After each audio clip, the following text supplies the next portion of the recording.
কে আসল শালিমা? বলতেছি বাবা,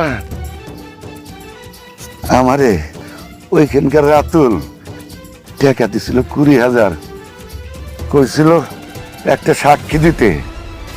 আমি ভাবলাম একটা সাক্ষী দিয়ে যখন এত টাকা কামান যায়, তাই লোভে বইরা করছে বাবা। ওই নকল শালিমার বাবাকে? ওই মাইয়া তো এফডিসিতে সাইড ক্যারেক্টারের কাম করে। রাতুল সাহেব অভিনয়ের লাগে একটা মাইয়া খুঁজতা ছিল। এইরকম কাম করবো আমি আগে বুঝতে পারি নাই। মুরব্বী, আপনি এই কথাটা পুলিশ সামনে বলতে পারবেন যে রাতুল সাহেব আপনাকে মিথ্যা সাক্ষীর জন্য 20,000 টাকা দিচ্ছে? পারুম, অবশ্যই পারুম। ঠিক আছে অনেক সাহেব, আমি এক্ষুনি পুলিশকে ইনফর্ম করছি, আপনারা সবাইকে নিয়ে অফিসে আছেন।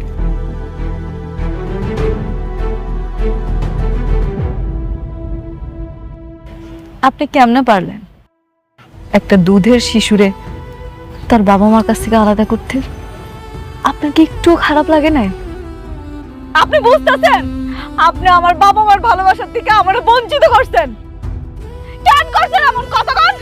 আরে আমি ভুল করে ফেলাইছি। আমি লোভে পইরা চুরি করছিলাম। ওই সময় পুলিশের ধাওয়া খায়া আমি আপনাকে এই বস্তিতে ছেড়ে গেছিলাম।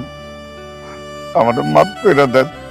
আপনার একটা ছোট্ট ভুল আমার জীবনে কাল হয়ে দাঁড়াইছে। আমি কইছিলাম আর কই এসে পড়ছি।